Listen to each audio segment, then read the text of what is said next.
Asambleísta Vilma Andrade.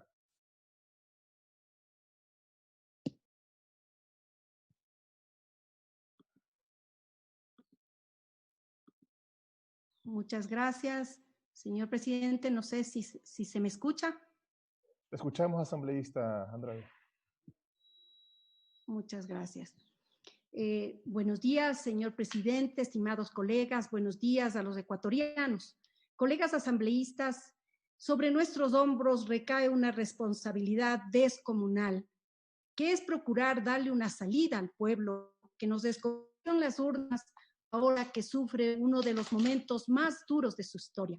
Debemos hacer un análisis crítico de la situación y no cabe hacerlo como que si todo empezara con la pandemia y sus repercusiones. También debemos y ver el futuro. La crisis económica no es culpable solamente el coronavirus. De los problemas fiscales no somos culpables los ecuatorianos. Recordemos cómo, desde esa lógica de creerse invencibles y casi eternos, se dio el primer salto al vacío. Recordemos el 2005, la eliminación del Fondo de Estabilización, Inversión Social y Productiva y reducción del endeudamiento público cuando era ministro de Economía, Rafael Correa.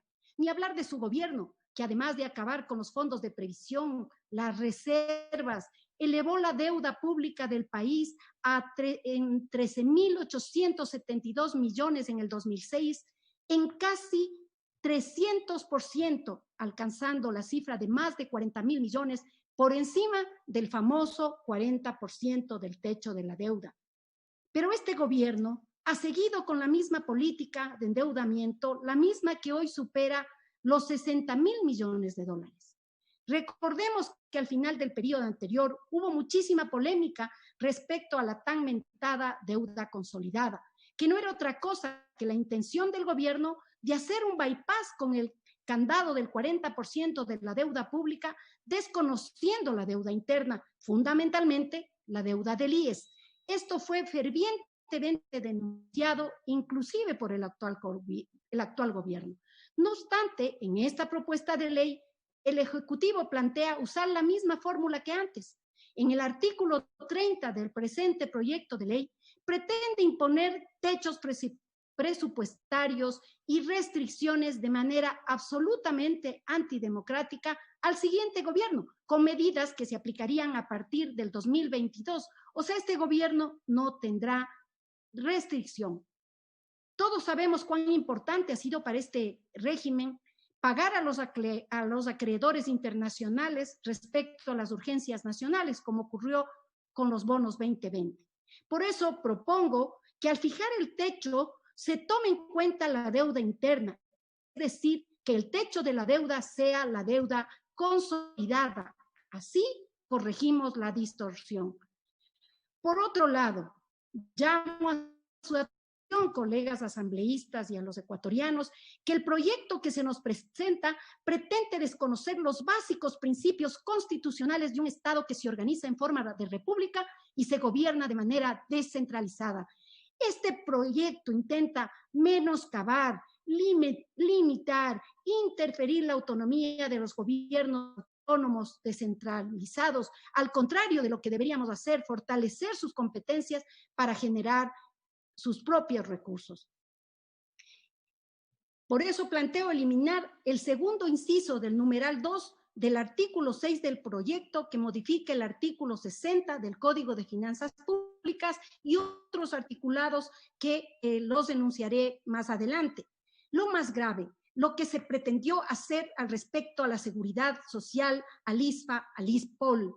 Una vez más, como si 10 años de haber utilizado al IES, a la seguridad social como propiedad, no serían suficientes, hoy este gobierno quiere meter la mano al IES, ISFA, ISPOL, en varias disposiciones y articulados de manera deliberada, pero camuflada. Se señala que la seguridad social, inclusive se señaló que cooperará en casos de crisis fiscal. ¿Cuándo el Estado no está en crisis fiscal?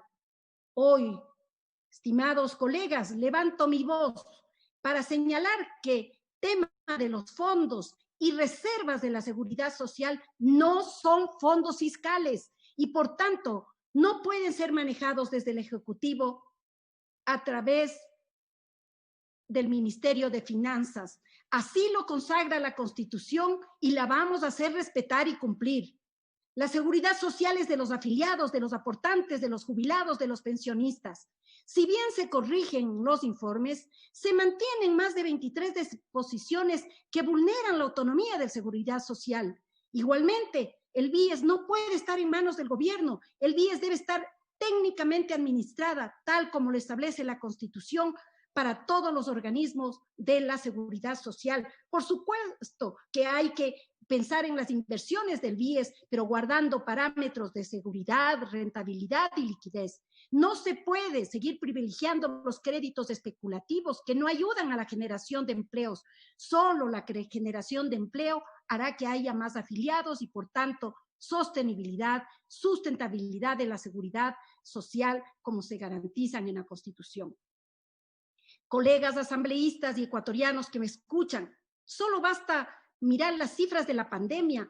El mayor número de atenciones médicas se han dado en la seguridad social. Los dispensarios en los sectores rurales habilitados son los del Seguro Social Campesino. Los servicios de las unidades cuidados intensivos son del Seguro Social. Contra esto se está atentando. Se hace necesario, lo he dicho en varias ocasiones, una reforma integral a la ley de la seguridad social. Hoy vemos un inmovilismo desde el IES, no así del ISFA y el ISPOL, que han defendido realmente su autonomía. ¿Qué ha hecho el IES? ¿Qué ha hecho su Consejo Superior para defender su institucionalidad? Nada. ¿Qué ha hecho para garantizar la sostenibilidad? Nada. Sabe el IES y sabemos todos que medidas populistas y ampliar la cobertura de atención de salud a cónyuges, a hijos y afiliados, sin que el gobierno reconozca un solo centavo. ¿Y qué ha hecho? Nada. ¿Qué esperan? Si ya deberían haber medido el impacto de esta medida populista, debían haber elaborado una tabla para quienes quieran continuar con este servicio, le den un pago correspondiente, pero no lo han hecho. El sistema de salud se encuentra en un debilitamiento, pero no hacen nada. Hoy se extiende la incertidumbre de esta intención del gobierno, pero tampoco han hecho nada.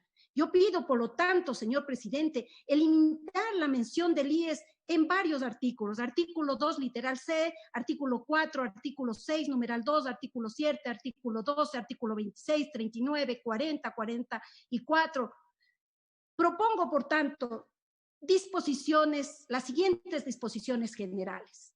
La disposición de ley, la primera que propongo es que las disposiciones de esta ley no serán aplicables a las entidades de la seguridad social, llámese IES, ISFA e ISPOL, por cuanto la seguridad social es autónoma y sus fondos y reservas son de propiedad de sus afiliados y pensionistas, distintos a los del fisco conforme lo determina la Constitución de la República en los artículos 370 y 372. Las entidades que componen la seguridad social se regirán por sus cuerpos directivos, quienes gestionarán con base a las mejores prácticas de gestión y administración pública, bajo los principios de transparencia, eficiencia, sustentabilidad, equidad y solidaridad. Y una nueva disposición, que las disposiciones de esta ley no serán aplicables a los gobiernos autónomos descentralizados, por cuanto estas gozan de autonomía política, administrativa y financiera, conforme lo determina la Constitución de la República en su artículo 238. Los gobiernos autónomos descentralizados se regirán por las mejores prácticas de gestión y administración públicas bajo los principios de transparencia, eficiencia, sustentabilidad, solidaridad, subsidiariedad, equidad, territorialidad, integración y participación ciudadana. Si queremos defender al seguro social y queremos devolverle la autonomía, como he escuchado aquí las intervenciones, propongo que se incluya la disposición reformatoria. Refórmase al artículo 27, literal I de la Ley de Seguridad Social por el siguiente: la aprobación del presupuesto general de operaciones del IES hasta el 31 de cada año. Elimínese el último inciso del artículo 28 de la Ley de Seguridad Social, la frase previa aprobación del Ministerio de Economía y Finanzas. Reformas el artículo 55 de la Ley de Seguridad Social por el siguiente. Artículo 55, aprobación del presupuesto. La proforma presupuestaria será elaborada en el mes de septiembre de cada año por el director general del instituto y pasará a conocimiento y aprobación del Consejo Directivo. Tengo también unas disposiciones para garantizar la transparencia y también filtrarle y blindarle al Banco Central, pero eso haré llegar directamente a la comisión el articulado pertinente. Vivimos momentos de incertidumbre, de angustia por la dura situación frente a la crisis económica, social, sanitaria. Hoy más que nunca se requiere una visión con justicia social, dejar de lado los cálculos políticos. Nada merece que perdamos la perspectiva de unidad y solidaridad. Los ecuatorianos somos solidarios, lo hemos demostrado siempre. Cuando hubo el terremoto de Manabí, todas las provincias acudimos en su ayuda y todas las propuestas del gobierno de ese entonces se aprobaron. Hoy no está afectada en 2 o 3 provincias. Hoy la crisis, este enemigo silencioso, este enemigo invisible, está destrozando vidas, destrozando familias, destrozando negocios, destrozando el trabajo.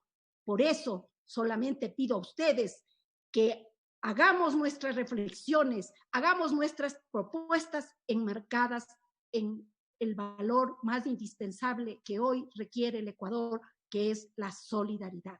Gracias, señor presidente, estimados colegas y ecuatorianos.